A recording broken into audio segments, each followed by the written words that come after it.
Mike Owens with Inside Fighting, joined today by Raphael Uchegbu, who returns to action on Dana White Contender Series next month. Raf, great to sit down and chat for the first time. How are your emotions ahead of this next one? Yeah, absolutely buzzing. You know, this is what I've been waiting for my whole career, so made up. Has this camp felt any different to previous? Yeah, you could say so with what's on the line. Obviously, you know, I'm always training hard, always putting the work in. But obviously, with there being a UFC contract on the line, you know, there is always going to be that little bit more fire in the belly, of course. If you had to give me one word to describe this camp so far, what would it be? Smooth, I'd say. You know, me weight's been low. Everything's been going well. I've kept my weight kind of low because I knew that something could potentially come up. So I would say smooth because I'm not trying to do no drastic weight cuts or anything like that. And I just feel like everything's just going perfectly to plan. We haven't seen you in action in over a year. Were you surprised when this opportunity came up? Yeah, I wasn't surprised because I knew that potentially it was something that was going to be coming my way. Speaking to my coaches and things like that from last year, we were looking to maybe get into the contender or maybe get signed by the UFC. Obviously that didn't happen, but I just knew that if I kept training and I kept myself in the gym, kept me weight down, that something could potentially come up, whether that was contender maybe or a pull-out or something like that. So I wasn't really surprised, no. It feels like Dana White's Contender Series is the only way for a lot of fighters to get into the UFC, other than if you've got a massive following, a massive name, or you've done something, you know, crazy big on the regional scene. How long has this opportunity been the target for you? Yeah, since, you know, that last fight, I fought in May last year, and I thought this, you know, that was going to be sort of my showing out to then maybe get signed by Contender Series or signed by the UFC. But like you said, you know, you've got to be making a lot of noise, and you know, my performance, you know, I finished them in the first round, but in terms of like me as a brand with like followers and making loads of noise, it didn't really sort of get that traction. So I knew that Contender Series could potentially be, instead of getting just signed straight away. But obviously we're here now and they come the following year. What do you make of your opponent? Yeah, he's good. You know, looks like he's good everywhere. I think he's more predominantly of a striker. But you know, he's coming to fight for his dreams just like I am. So it's going to be a good fight. Do you know it's still listed on Wikipedia as your opponent's name versus TBA? It's not officially announced on the Wikipedia site. Yeah, well, I just seen on Tapology that it was announced today that it's actually on there, so maybe that might change. Do you feel like the placement on the card matters? Do you feel like being further into the cards has an effect on your likelihood of getting a contract?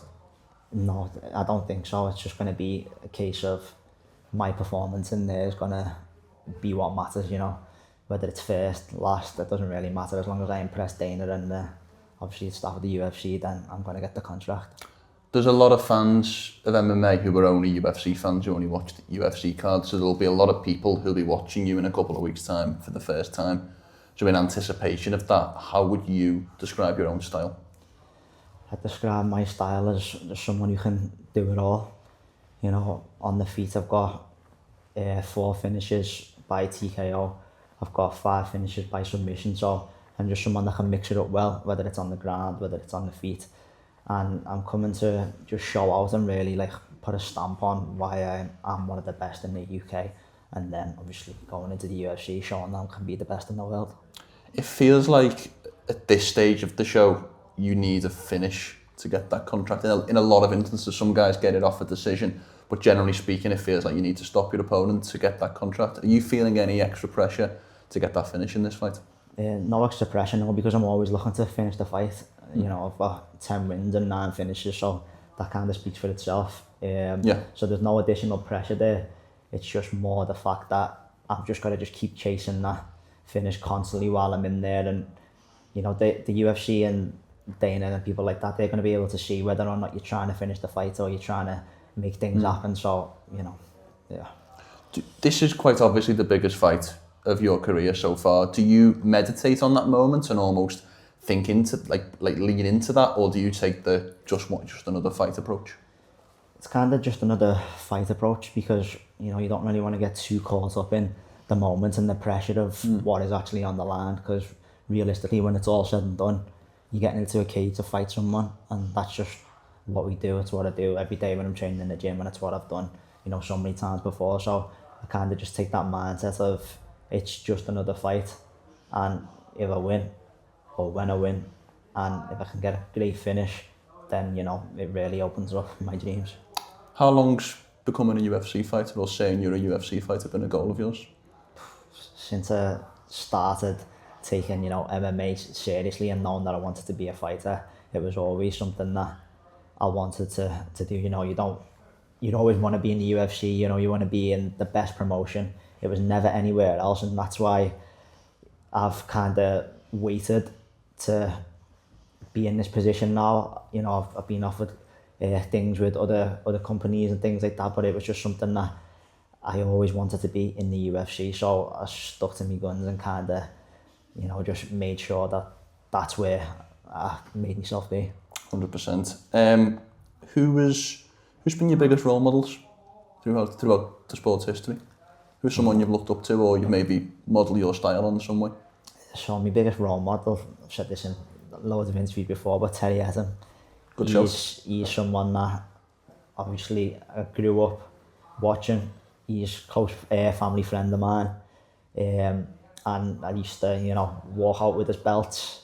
He used to be, you know, in the Olympia, and it was me and him walking out, and he was literally, loads of people say the same, that I, you know, my style's like him, I fight like him, and things like that. So he was really a big role model for me, but also Darren Till as well. I've got to give him a big shout out, because he's someone that when I kind of come away from the sport for a little bit, you know, he was just starting off in the gym and he was, you know, training, and then when I went away from it, his career was just going up and up and up, and it really showed me that, like, you know, yeah, Till's doing it, I was in the gym with him and all these other people, you know, I can do it as well. And then when I eventually did come back, he took me to Vegas with him, you know, all expenses paid, took me to, you know, the PI and showed me what it takes to be in the UFC and, you know, potential UFC champion and things like that.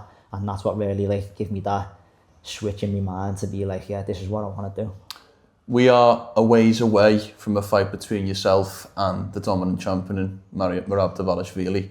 But what I like to do is I like to ask fighters, obviously yet to be in the UFC officially, but assuming that you get in a couple of weeks' time, if you were building a game plan to defeat Merab, what would you feel like would be the keys someone, not necessarily yourself, but just someone generally, would need to put in place to have success? To have success against Merab, you know, obviously you've got to have insane cardio, but I feel like you've got to be a sniper and put his lights out, because he's going to keep coming for 25 minutes, 1 hour if he needs to. So, you know, it's finding that shot to really hurt him and, you know, make him pay for certain mistakes that he might do on the feet or with his movements and things like that. So, you know, being a sniper out there, that's kind of one of the ways that you're going to have to try and take him out. Last question from me. Thank you for your time. When Dana enters the media room in a couple of weeks' time and someone asks him about your fight, what do you want him to say? I want him to say, you know, I need this kid in the UFC. I want him to have his hands on his head after I've knocked someone out or done some sort of flashy submission, you know, hands on his head thinking, wow, you know, get this kid signed, and that's what I want. Raph, pleasure, mate. Best of luck for the next fight. Thank you very much, mate. Thank you.